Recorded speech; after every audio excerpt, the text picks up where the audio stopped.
Good morning. Happy Monday morning. Welcome to the second episode of Monday Mornings with Margie.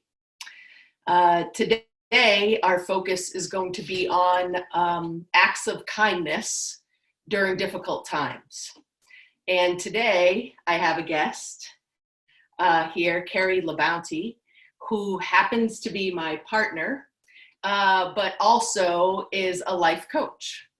And I wanted to bring her in to talk with us all about how acts of kindness can be helpful to people during this time, especially with the pandemic going on. It can be great other times as well, but right now it seems like we all need this. So thank you for joining us. Sure. So I think that where I wanted to start is that one of the things I admire the most about you is you've always been someone who has been kind and done kind acts for people. For instance, I have a lot of good intentions. I may want to do good things, but the follow through is not always there. But you're really good about thinking about other people, thinking about kind acts, and actually then following through.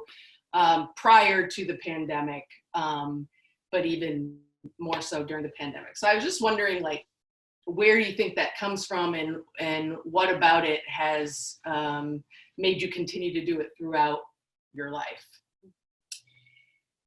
I think it comes from having experiences in my own life where people were kind to me at times that were hard. Mm-hmm. My parents died when I was a teenager.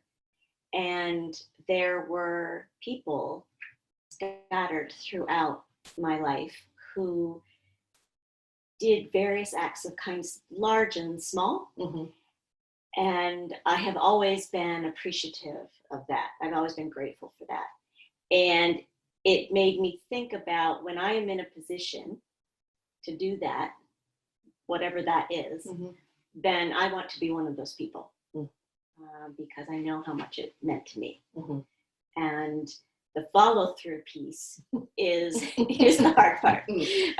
Because we all have these wonderful thoughts. Right. And especially if you are feeling anxious or depressed or otherwise sort of involved in your head, it can be really hard to do the follow-through piece. Mm-hmm. So the things that I do is when I'm in a semi-good space, I put the pieces together so that when I'm ready to do something, it's there. Like I have little note cards and stamps. Mm-hmm. So they don't just get written and not mailed. Mm-hmm. I can mail them. Right. Or I have little gift cards mm-hmm. that I don't have to, they may be $5 or whatever, but I don't have to think about them because I bought them ahead of time. Sure. So that when I'm ready to do something, they're there, mm-hmm. which makes that follow through a lot easier. Right. I've seen it up close and personal. So in thinking about what's going on right now and the pandemic and people having really hard time and there being loss of life and loss of sort of freedoms that most of us are used to having, what do you think kindness, acts of kindness, big and small, what role do you think it plays right now with everything we're all going through?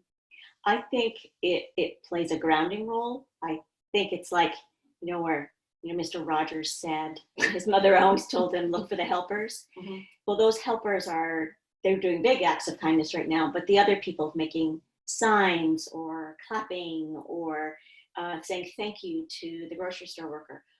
All those little things do a couple of things. One, they help the person being thanked mm-hmm. by addressing the fact that they are doing something of value. Mm-hmm. But it also helps the thanker or the doer because we feel helpless mm-hmm. in a lot of ways in this. I can't cure this virus. I can't stop it. I can't even know for sure I can protect my family, mm-hmm. right? But what I can do, and so my locus of control, the place that I know I can do something, are little things. Mm-hmm.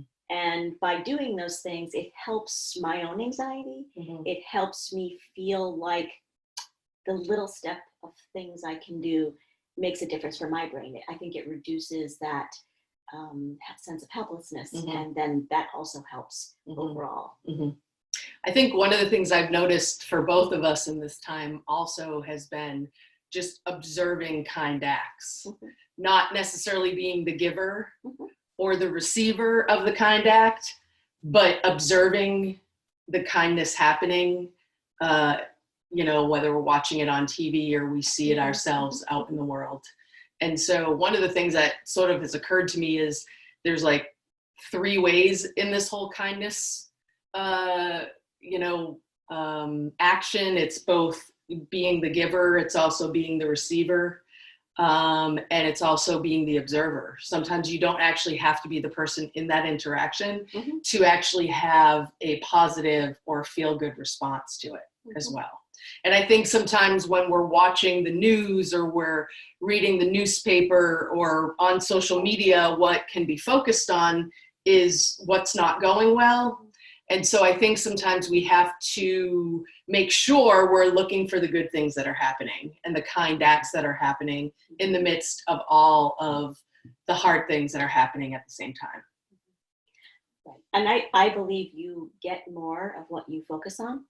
Mhm. So I believe that if you focus on the negative things, that's what your brain is going to start to look at, Mhm. because that's what our brain does. Mhm.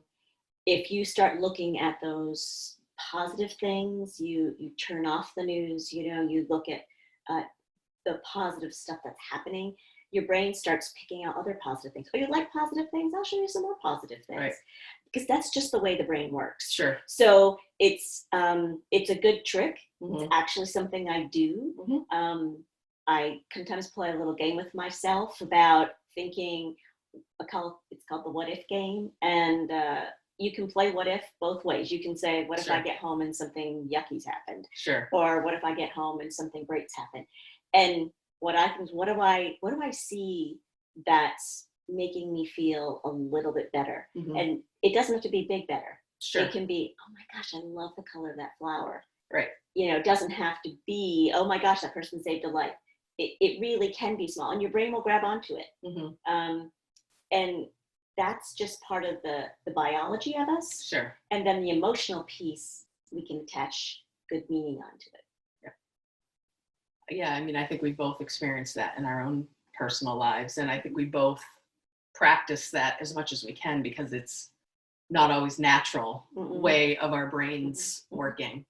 I guess my final question is, sometimes when you're in the midst of this and someone's talking about kind actions, you may feel like it has to be monetary. Mhm. You may feel like it has to be something, big or earth shattering.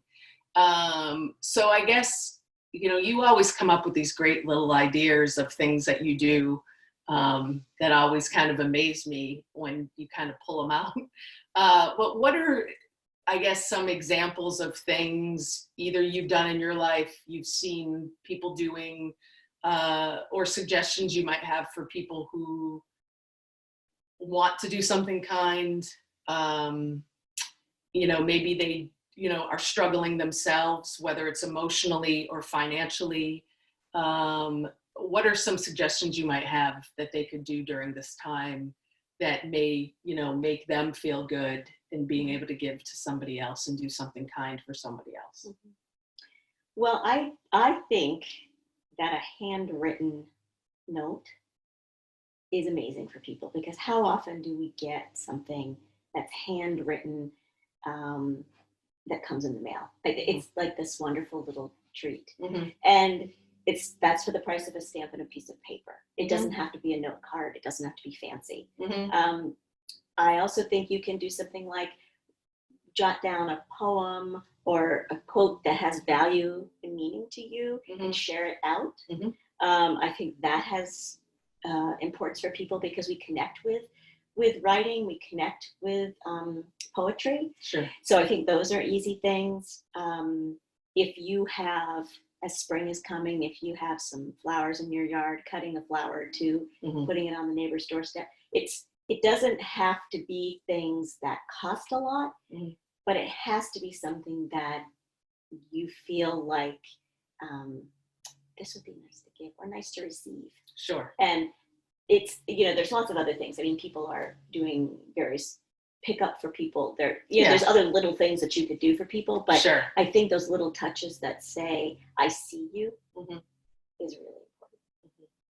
One thing you did when this all started also was go to a couple of our neighbors who are elderly and made sure they had our phone number to, let them know if there's an emergency or you need something, don't hesitate to call, because they may not want to come to our house and knock on our door, in the time of social distancing, or they may feel like they might be a burden to us.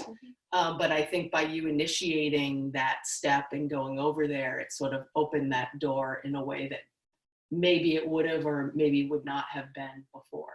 So, and that didn't cost a dime and didn't do anything, but I can say from the response of our neighbors, they were super appreciative, and you could tell that it meant something to them that you took the time to go over there.